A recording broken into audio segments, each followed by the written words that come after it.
So Sean Hannity responded to Donald Trump pulling out of the Iran deal by cumming his pants on live TV. And I want to show you part of his rant here because, you know, the whole thing is ridiculous. We're not going to get into all of it because it would take me and an army of fact checkers to break it all down. But this is like the most hyperbolic, preposterous part. Take a look. Now, tonight, the president is fulfilling that very important campaign promise. After years of bowing down to dictators, kissing the rings of despots, America is once again leading on the world stage, peace through strength. This is so important because if history has taught us anything, it is that appeasement never works. You may remember Neville Chamberlain. He was the British Prime Minister, declared peace in our time after caving in during negotiations after meeting Hitler in Munich. Take a look. The settlement of the Czechoslovakian problem, which has now been achieved,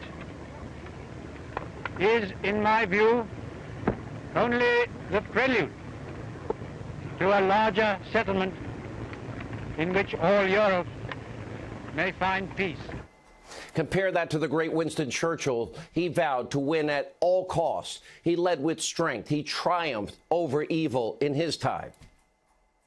I would say to the House, as I said to those who have joined the government, I have nothing to offer but blood, toil, tears, and sweat. You ask, what is our policy? I will say, it is to wage war by sea, land, and air, with all our might and with all the strength that God can give us, to wage war against a monstrous tyranny never surpassed in the dark and lamentable catalogue of human crime. You ask, what is our aim? I can answer in one word: victory. Victory at all costs. Victory in spite of all terror. Victory, however long and hard the road may be. For without victory, there is no survival. So really take a moment here to digest the comparison that he's making, because it is just over the moon ridiculous.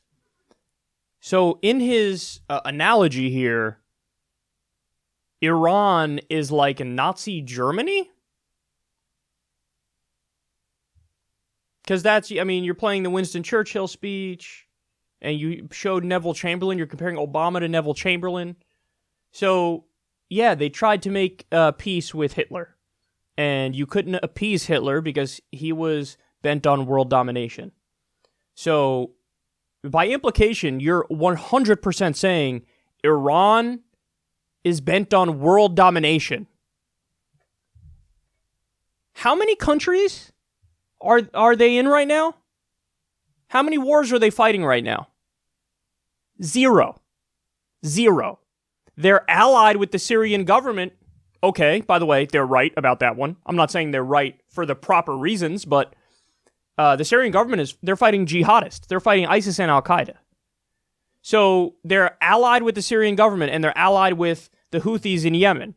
But they're not fighting any wars. How many wars are we fighting? Oh, shit. We're bombing 8 different countries.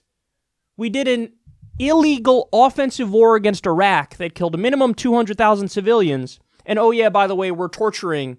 And now we're also giving our torturers massive promotions. They should be in fucking prison, but no, now Trump is like, I want the torturer and the war criminal to be the head of the CIA. So the argument that the Iranian government is like Nazi Germany, and we're just saving the world. We're just saving the world from the scourge of the Iranian superpower who's a threat to control everybody. That is hilariously incorrect. They're a threat to nobody. Nobody. Our military is like a zillion times more powerful than theirs. Our military is the most powerful military that ever existed in human history. Israel's military is infinitely more powerful than Iran. So we nonchalantly, casually violate international law, bomb whoever we want for whatever fucking reason we want. Israel does the goddamn same. They've just been bombing Syria, unprovoked, nonstop.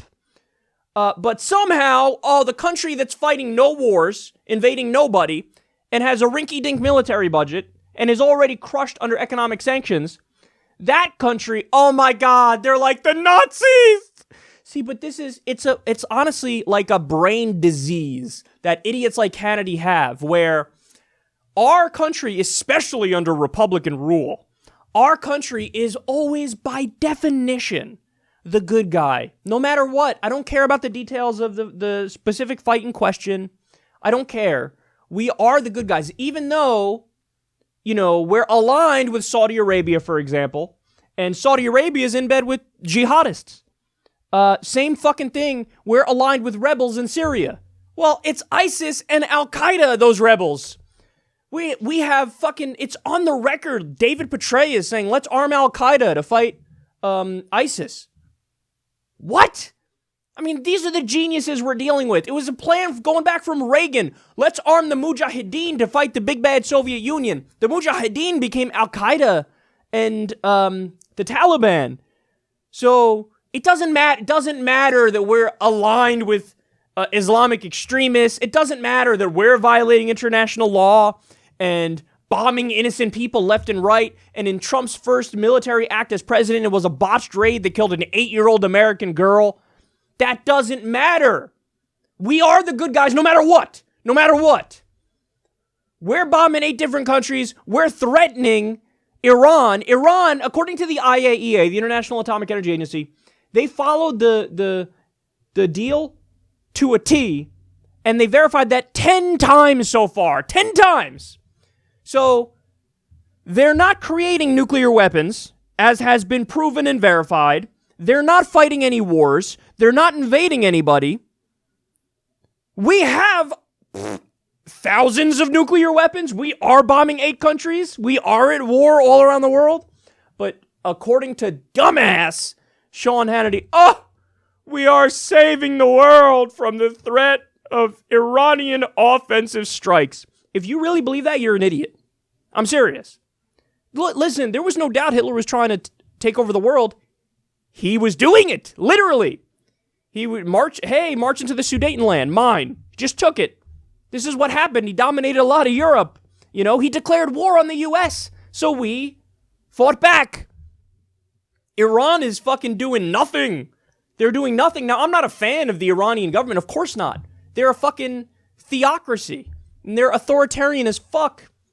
But that's none of our business. I'm not we're going to overthrow every bad leader in the world? Okay, start with our own goddamn government. Start with fucking Saudi Arabia. We prop up 73% of the dictatorships in the world. Literally. We give them money, we give them weapons. So obviously it's not some principled stance we're taking in favor of democracy. We overthrew the democratically elected leader in Iran.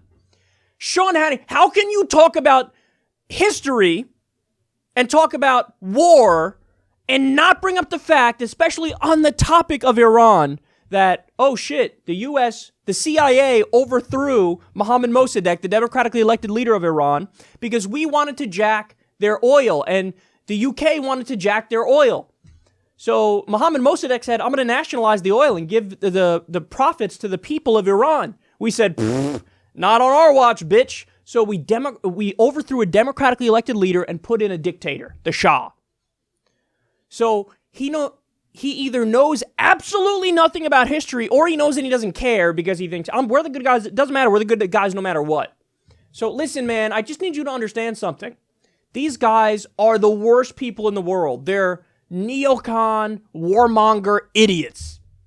And they don't even, you think Sean Hannity cares? Listen, he said right there, we had years of bowing down to dictators, kissing the ring of despots, and we don't have that anymore under Trump. What just happened with Saudi Arabia, bitch? What just happened with Saudi Arabia? What just happened with Saudi Arabia? Oh, that's right. We signed like $100 billion weapons deal to arm the terror state that beheads people in the public square for sorcery and witchcraft. And fucking apostasy and drug smuggling. We're not in bed with despots anymore? We're not in bed with dictators anymore? Wow! Holy shit! That's news, isn't it? I just told you, we prop up 73% of the world's dictatorships right now. Right now. So he's just fucking blinded by his partisanship. And if you take Sean Hannity seriously, you have serious issues. Again, you're either massively ignorant of history and facts, or you're stupid and you're incapable of grasping these concepts and being objective about what we do around the world. I mean, to compare Iran to Nazi Germany, I mean, holy shit, man. The amount of mental gymnastics it takes. And he doesn't even bother really make an argument. He's just like, yeah, here's a clip of Neville Chamberlain. That's Obama. Here's a clip of Winston Churchill. That's Trump. I'm not even going to make an argument as to how Iran is like Nazi Germany, because there is no fucking argument. There's none. So, fuck you, Sean Hannity. You're a liar. You're a propagandist. And I think on some level you probably know that, because you say the most utterly ridiculous things and act like people should take you seriously.